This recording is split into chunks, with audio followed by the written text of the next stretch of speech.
Olá, muito bem-vinda ao Power Minds Connects. Hoje eu vou conversar com meu amigo Alexandre Frankel, o inimigo dos carros, porque eu te conheci num almoço, você chegou de patinete lá, você vai explicar isso daqui a pouco. E o grande amigo das construções, da moradia inteligente, e ele vai contar um pouco sobre essa história, a história da Vitacom, da House, né, Ale? E seja muito bem-vindo, obrigado. E eu queria que você começasse contando, então, um pouco da sua origem, da origem da sua família, como é que você se transformou nisso que você é hoje, né? Um grande nome do mercado imobiliário de construção, né? No Brasil. Vai falar um pouco também da loucura que você faz aí nos seus Ironman, né? E a, histó e a história do patinete também. Vamos lá. Gostei que você lembrou do patinetes, é memória boa, hein? Faz o quê? 10 anos, pelo menos, Uns né? 10 Pra anos, né? mais. A gente foi almoçar ali na Faria Lima, né? Não lembro. Como é que era o nome do restaurante? Vamos fazer um jabá para o restaurante ou não? Na época, se eu não me engano, era o Leopoldo, que era Leopoldo, embaixo né? Isso. daquele prédio do Plaza Iguatemi.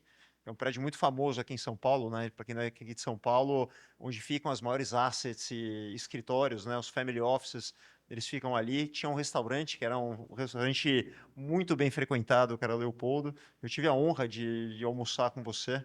Foi A honra foi muito, minha. muito agradável, uma aula, né, de jornalismo. Parabéns, achei maravilhoso o nome e muito bem feito. Parabéns pela iniciativa, incentivando o empreendedorismo. Bom, a Lê é um empreendedor, né? Eu me definiria como um empreendedor quase desde sempre. Eu nasci numa família, meus avós imigraram fugidos da Segunda Guerra Mundial, meus avós judeus fugidos de campo de concentração. E eles chegaram com literalmente, uma mão na frente, outra atrás, só com a roupa do corpo. Tiveram que fazer a vida aqui no Brasil, né, sem falar língua, sem entender de nada. E eu convivi com meus avós desde muito pequeno. Eles tinham lojas, né, no bairro aqui do Brás, que é um bairro muito famoso aqui de São Paulo, e no bairro do Cambuci, que é um outro bairro muito famoso. E eu ia nas lojas deles e ficava lá olhando o comércio, brincava lá no caixa, e acho que ali foi muito da minha formação, já desde pequenininho. Aprendi os valores, as virtudes. Então, isso foi incrível. Acho que fez parte, assim, da minha essência. Meu pai é do mercado imobiliário e eu tenho dois irmãos mais novos. Desde muito pequeno, ele me levava para ver obras, para ver construção. Então, eu aprendi muito também com ele sobre o mercado imobiliário. Eu, com 13 anos, já vendia imóvel. Eu atendia, ele me levava no plantão de vendas e às vezes o corretor de imóveis ou não tinha ou faltava, e eu ia atender. Atendia o cliente, mostrava lá as coisas, e eu atendia. E muitos davam um carro de entrada. Como eu não podia dirigir na época, eles davam um carro, o carro ficava estacionado na frente do plantão de vendas, e eu tinha que organizar para alguém buscar o carro na segunda-feira, que era a entrada do imóvel, né? Então, o mercado imobiliário tem muitas histórias, mas eu vivi, me criei nesse ambiente empreendedor e eu abri minha primeira empresa quando eu tinha 18 anos de idade, eu estava na faculdade. Eu criei o Show do Milhão. Você lembra o Show do Milhão? Oh, eu lembro, mas o Show do Você- Milhão não é do Silvio Santos? Silvião, eu ia muito na Anhanguera, né? O SBT era na Anhanguera, e a gente criou uma versão do Show do Milhão, que era uma versão digital, que as pessoas jogavam pelo celular, e quanto mais elas jogavam, gerava SMS na época, que era muito caro. E a gente recebia uma parte de tudo que era gerado. E era o programa de maior audiência no Brasil. O Silvio chegava lá, né? Ó, agora joguem o Show do Milhão.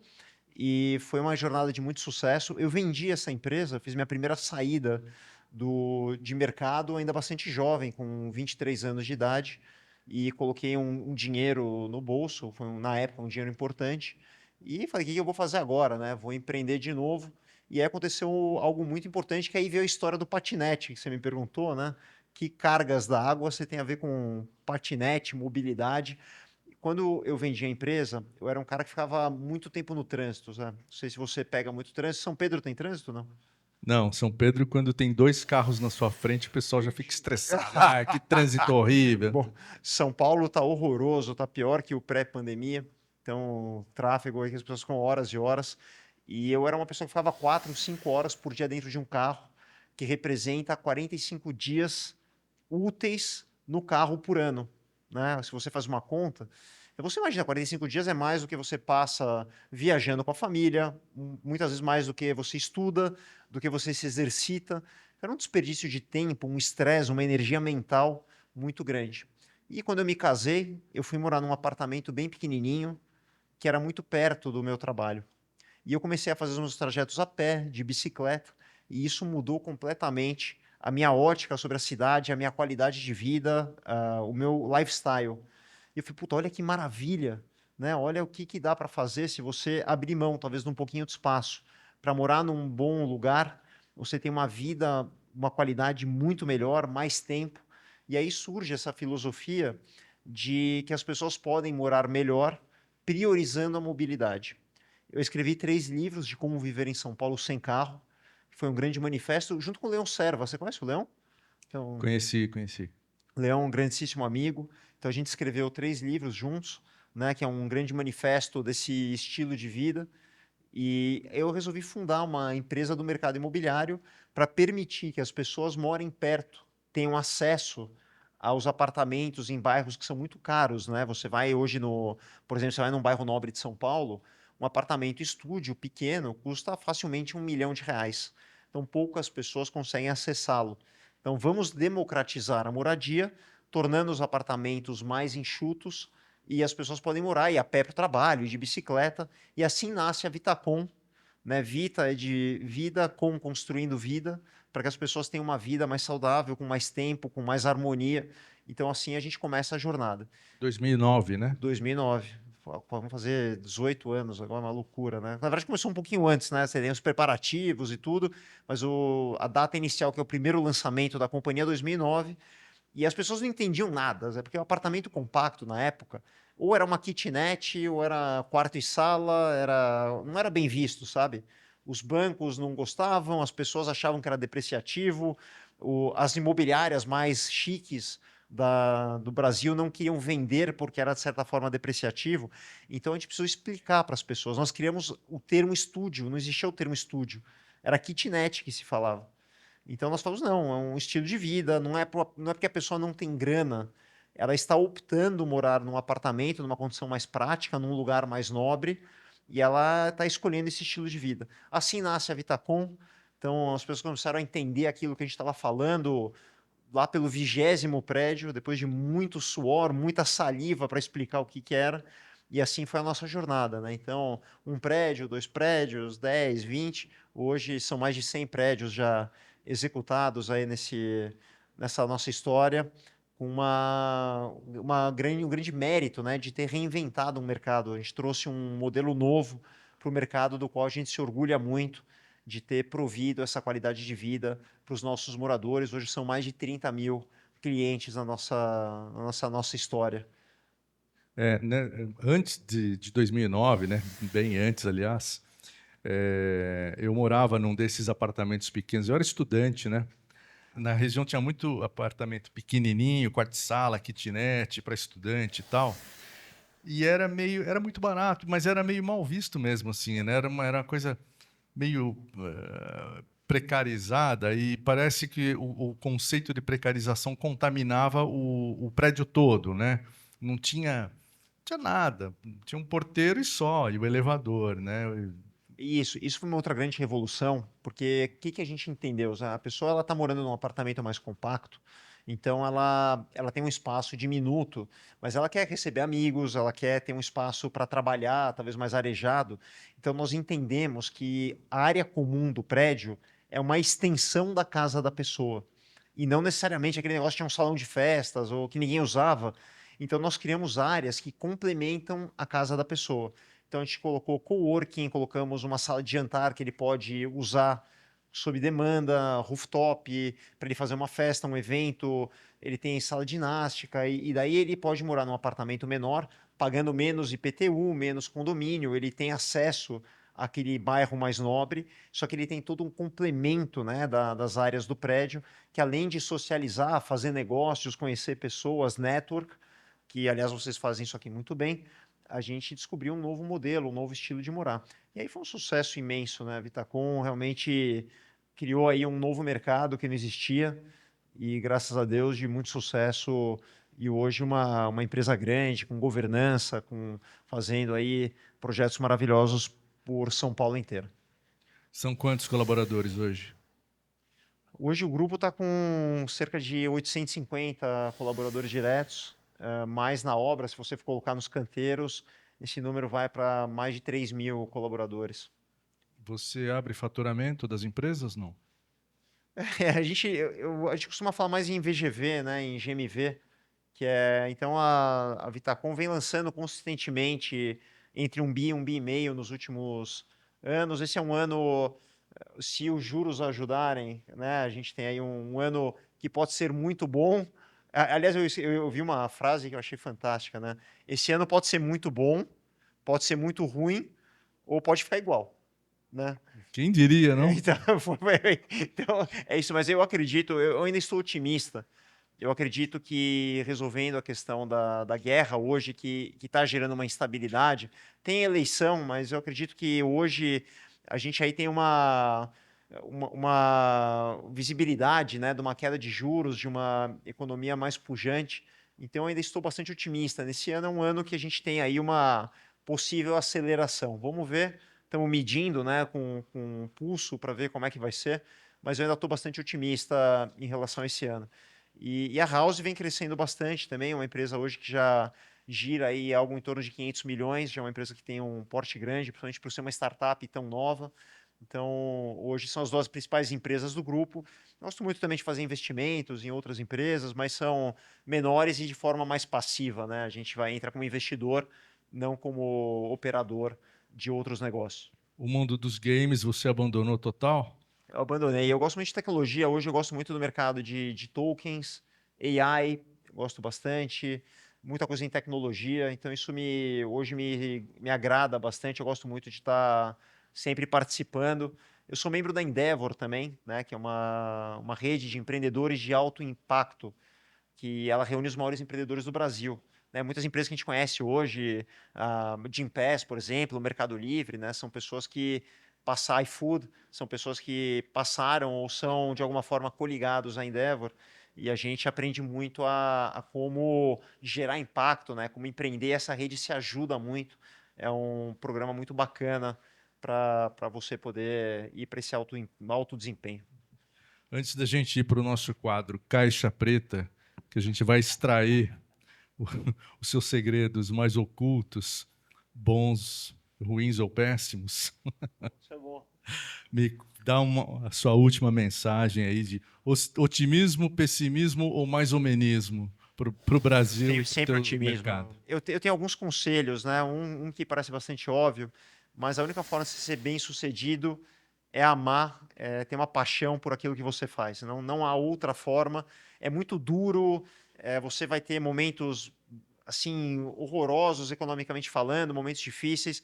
Se você não tem muita paixão, as pessoas vão desistindo, né? Assim como no casamento, o trabalho, aquilo que você faz é muito parecido. E a segunda, que talvez é um dos melhores conselhos que eu recebi de um grande empreendedor, talvez o maior de todos que eu já conheci, ele chegou e falou para mim assim: independente do que acontecer, fica no jogo, né? Fica no jogo que a economia vem, muda governante, crises vão e voltam, pandemias vão e voltam, mas fica no jogo que sempre vai vir coisa melhor, as coisas sempre se reinventam. Eu estou cansado de ver empresas que se reinventaram, estavam num momento difícil e deram a volta. Então, ficar no jogo, a resiliência, né, é uma das principais características de quem quer empreender ou quer ser um grande profissional em qualquer mercado. Maravilha. Alexandre Frankel, fundador da Vitacom e da House, obrigado. E agora vamos para a temível Caixa Preta.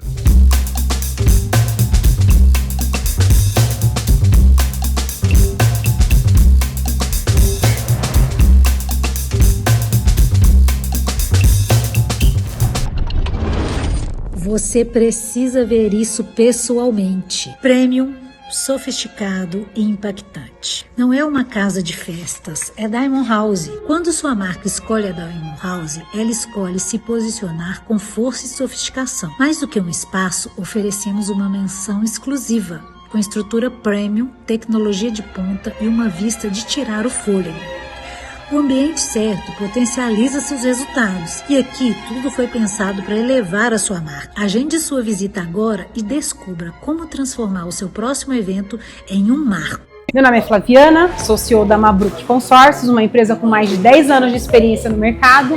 Estou aqui muito feliz por fazer parte como sócia fundadora do Power Mais. Nós ajudamos pequenos e médios empresários através das nossas imersões e grandes empresários através das nossas confrarias. E nós também trazemos grandes empresários e CEOs de grandes empresas a abrirem todas as suas caixas pretas e contando todas as suas jornadas e tudo o que acontece nos bastidores. E vocês acompanhem-nos por aqui, porque nós estamos transmitindo para mais de 11 milhões de telespectadores. Eu sou a Janaína Ramalho, a CEO da Simp. A Simp, ela conecta empresas através de um modelo inteligente de negócios e permutas. Ela gera crescimento, traz novas oportunidades. E a gente acredita que negócios acontecem através de conexões certas. A Simp é uma empresa que se reinventa todos os dias. E é exatamente isso que sustenta o nosso crescimento. Eu gosto de acompanhar de perto cada demanda, cada movimento, cada oportunidade. Porque por trás de cada negociação existe sempre uma estratégia sendo construída. Trabalhar com permuta vai muito além da troca. É sobre inteligência de negócio e principalmente é sobre criar conexões que realmente fazem sentido. Power Mais, ele ampliou ainda mais esse cenário, nos trouxe a oportunidade de estar ao lado de empresários que pensam grande, que buscam crescimento e que entendem a força de um bom relacionamento. Mais do que visibilidade, o Power Minds, ele trouxe para a gente presença, fortalecendo aquilo que mais acreditamos.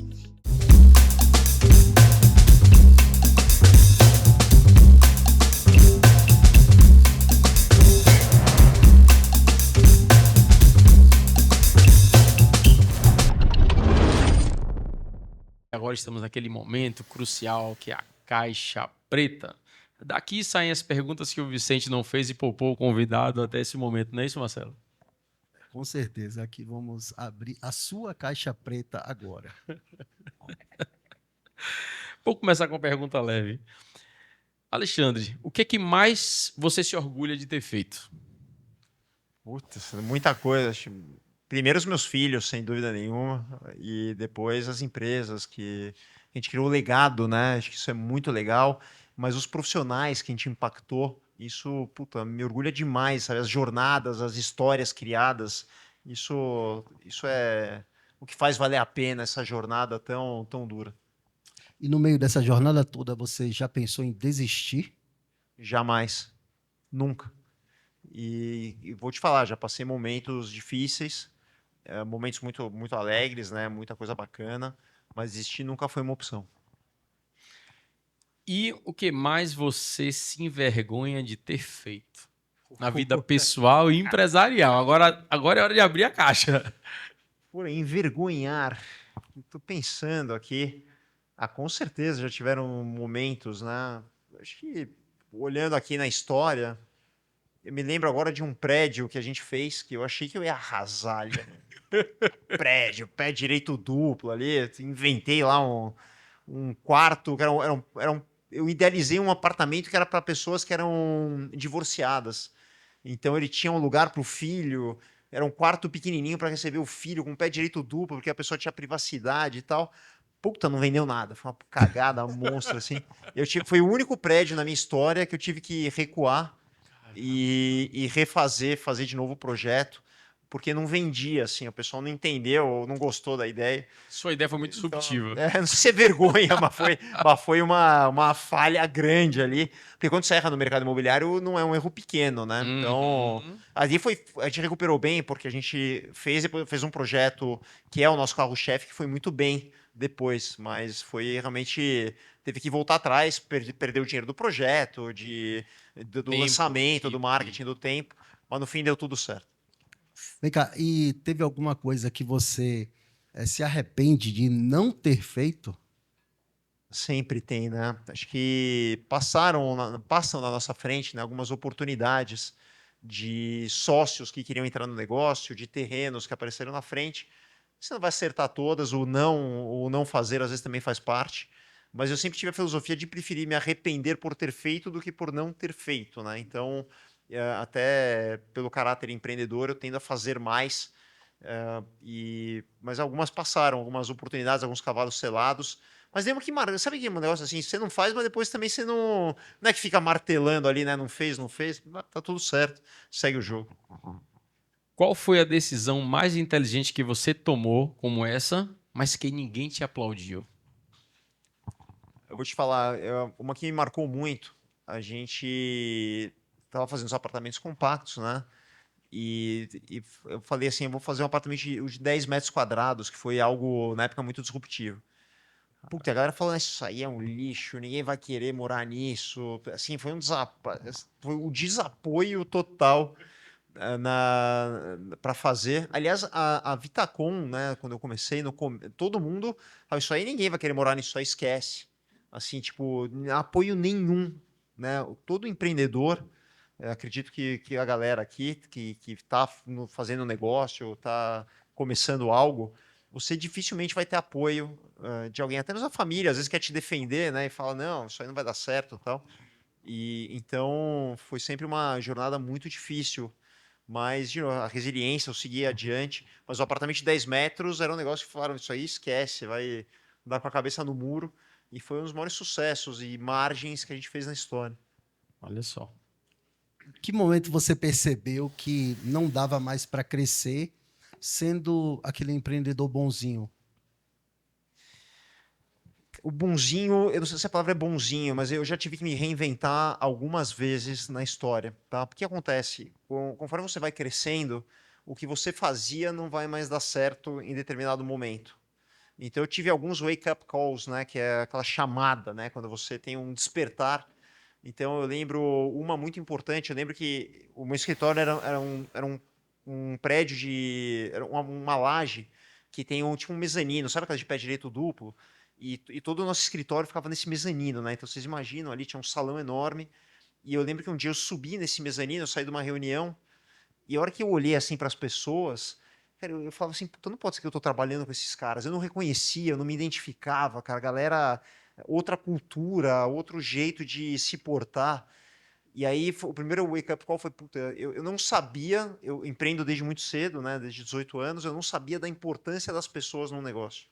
Então, esse primeiro despertar de que as pessoas eram importantes, que eu precisaria me dedicar a pessoas.